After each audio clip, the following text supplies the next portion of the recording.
Mkutano wa kimataifa ulioandaliwa na chuo chetu cha ustawi wa jamii kilichoko Kijitonyama, ambacho wao wamealika mkutano wa kimataifa unaoshirikisha nchi takribani 11 ambazo zimekuja hapa na kufanya washiriki 250.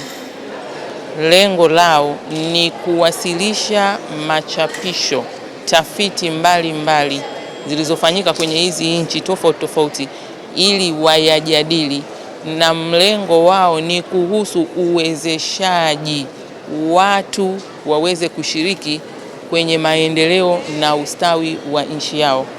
Tanzania tayari tumejielekeza kwenye dira 2050 ambapo na yenyewe inazungumzia lugha hiyo inayoongelewa kwenye mkutano huu, kwamba tuwezeshe watu kwa ajili ya maendeleo na ustawi wao. Kwa hiyo program zingine mbalimbali katika kuwafanya watu waendelee ni malezi na makuzi ya watoto. Tumeona pale kwenye mabanda, tumeenda pale tumepita TASAF, tumeona TASAF wako pale wanaonyesha jinsi gani watu wananufaika na programu hizo. Tumeona mabenki mbalimbali yako hapa, jinsi gani yanawezesha kiuchumi. Sasa si tu kwamba tunapita na kuona, sasa hawa watafiti mbalimbali wanakuja na tafiti zao sasa zinazosema kwenye eneo hili mwelekee hivi. Ripoti itokanayo na mkutano huu itatusaidia kwenda kuboresha sasa sera zetu pamoja na mikakati yetu na sheria mbalimbali ili kuwezesha maendeleo ya watu kuelekea ustawi wao. Naitwa Dr. Wile Maliganya, ni mhadhiri mwandamizi Chuo cha Kumbukumbu ya Mwalimu Nyerere, idara ya uongozi, maadili na utawala. Katika kongamano hili nawasilisha mada inayoangazia nature tourism na umuhimu wake katika maisha ya wananchi wanaozunguka maeneo ya vivutio vya kiutalii hasa wa kiasilia.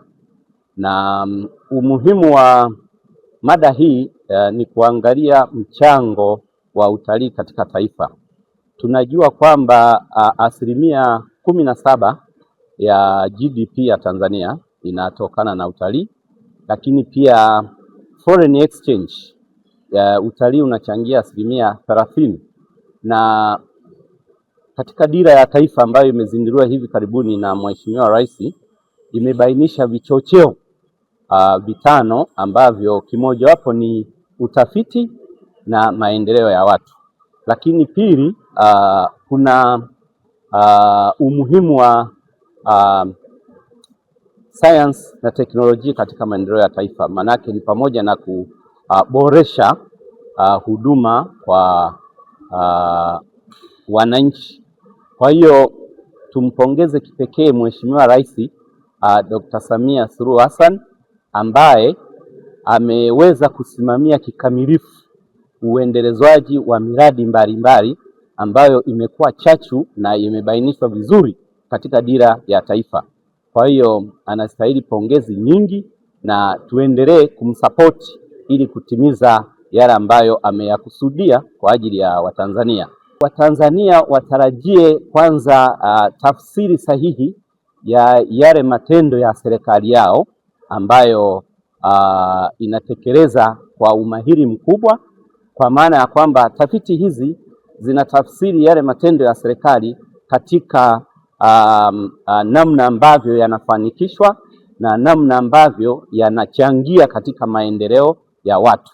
Lakini pia kwa watunga sera ina mchango mkubwa, kwa maana ya kwamba wanafanya maamuzi ambayo informed decision making pamoja na wale watunga sera wenyewe kwa ajili ya maendeleo ya wananchi wa taifa letu. Wanajamii ambao wanaishi kwenye maeneo ya hifadhi za taifa waendelee kutumia fursa ambazo zipo.